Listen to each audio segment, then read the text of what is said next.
Bombastic side-eye, criminal offensive side-eye.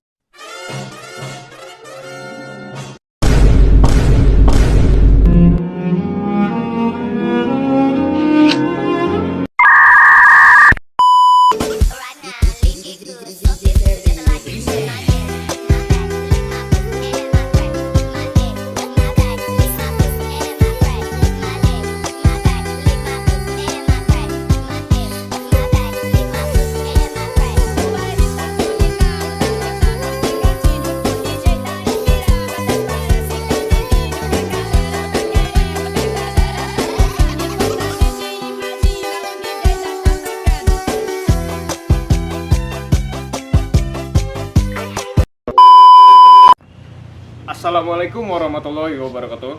Perkenalkan, kami dari kelompok 5. Saya moderator yang bernama Muhammad Riza Novali dan dia. Saya Ulara Valia Putri. Dan saya Putri Ayu Wulandari. Saya Muhammad Dilan Al-Faizi. Saya Siti Aisyah. Saya Noviandri Salma. Kami dari kelompok 5. Kembali lagi bersama saya Reza. Saya akan menjelaskan tentang aturan yang ada di dalam Nagari Sumpu ini. Di dalam Nagari Sumpu ini mereka memakai aturan adat Caniago. Aturan yang pertama, jika ada seorang yang luar dari kota atau orang luar dari kampung yang hendak melakukan penginapan maupun juga ingin masuk, mereka harus melaporkan ke Joro. Aturan kedua yaitu tentang barale atau pernikahan. Yang pertama harus menggunakan aturan dalam agama. Karena di dalam Nagari Sumpu ini kami sangat ketat dalam agama Islam, juga harus jelas tujuannya untuk sebagai apa. Aturan kenduri, acara setelah nikah harus menyiapkan samba 2 dan seprah makan putih polos.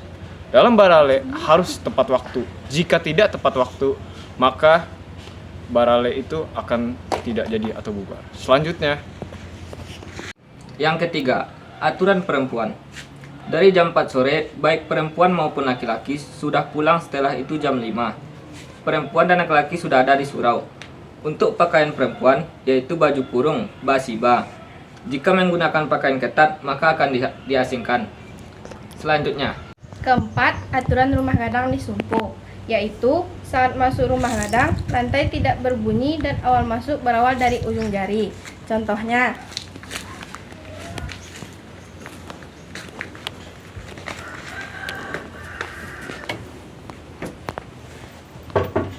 Assalamualaikum. Waalaikumsalam. 3. Nomor 5. Aturan memancing di Negeri Sumpu. Memancing taga atau di atas bidua terbagi wilayah mancing, juga terbagi waktu untuk orang berikutnya. Jika ada seseorang yang bertengkar, ikannya akan terlihat tetapi tidak bisa ditangkap. Cara membayar hukumannya dengan membuat nasi lemak dengan ayam, lalu dimakan bersama dan sisanya dilempar ke danau. Orang pertama yang memancing atau menjala harus orang Nagari Sumpu dengan guna agar bermusyawarah. Setelah itu orang berikutnya adalah orang yang belum kebagian dan harus kebagian. Nomor 6. Aturan bertemu di Nagari Sumpu.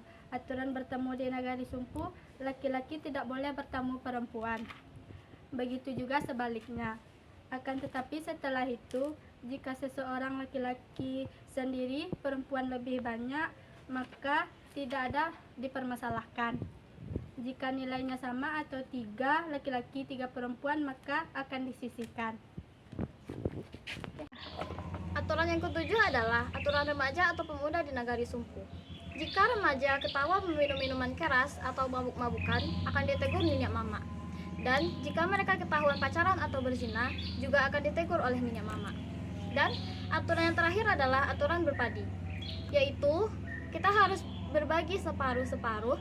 Misalnya, kita dapat 1.000, maka dibagi 500-500.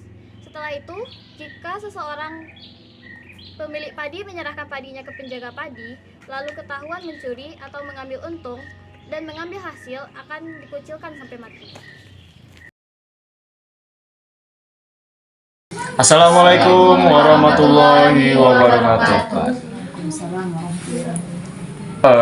Kembali lagi dengan saya Reza. Saya memanggil narasumber, yaitu orang tua saya sendiri. Ma, Reza ingin bertanya, dengan pertanyaan pertama, yaitu bagaimana aturan dalam Barale di Nagari Sumpu ini? Aturan dalam Barale dari Nagari Sumpu ini, Ya. kita harus menggunakan aturan dalam agama dan harus jelas tujuannya. Seperti aturan kenduri itu kan dengan katanya acara setelah nikah, nah Ya. harus menyiapkan samba dulu dan spray makan putih polos yang panjang tuh tahu. Oh, yang Nah, besar itu. yang suka siap-siap orang-orang Barale tuh. Nah, kita siapin tuh majamba sama-sama tuh. Nyiapin piring, nyiapin samba, nyiapin gelas gitu dan sebagainya gitu. Nah, kalau misalnya tidak tepat waktu, maka tidak akan dirayakan seperti itu. Oh, begitu. Harus benar-benar Selanjutnya, ya. pertanyaan dari Putri. Kenapa saat masuk rumah gadang tidak boleh menghantarkan kaki atau berbunyi saat berjalan atau masuk rumah?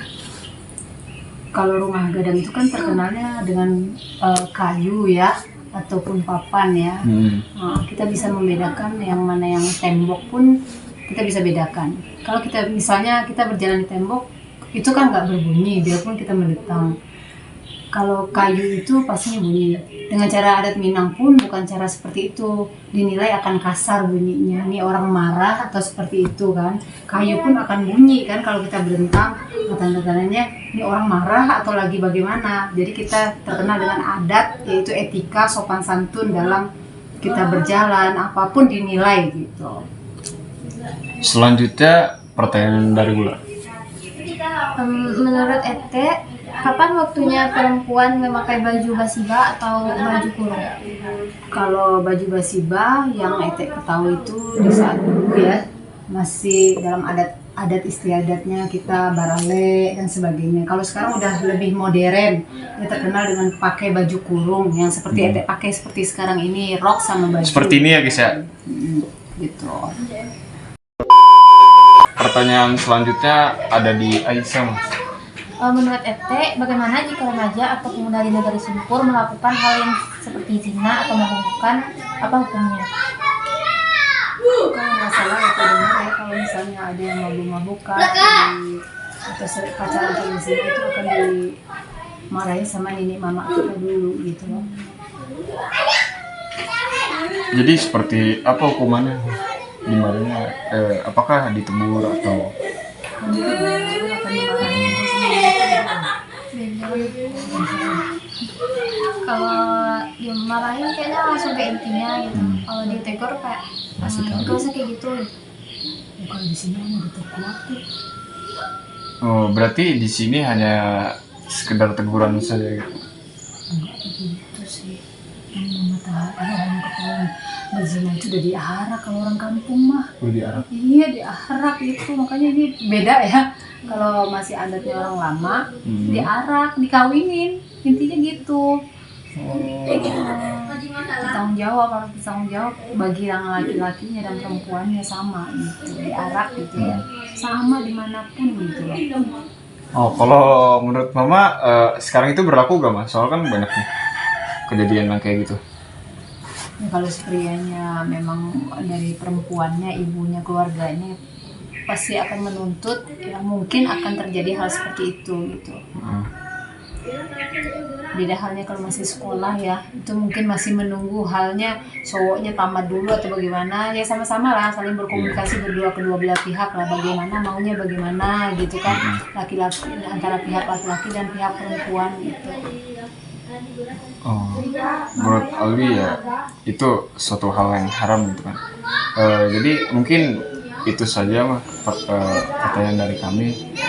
Sekian dari kelompok kami tentang peraturan yang ada di dalam Nagari Sumpu ini. Saya sebagai moderator pamit undur diri. Jalan-jalan ke puncak Kediri. Sampai jumpa bertemu di lain hari. Wabillahi taufik wal hidayah. Wassalamualaikum warahmatullahi wabarakatuh.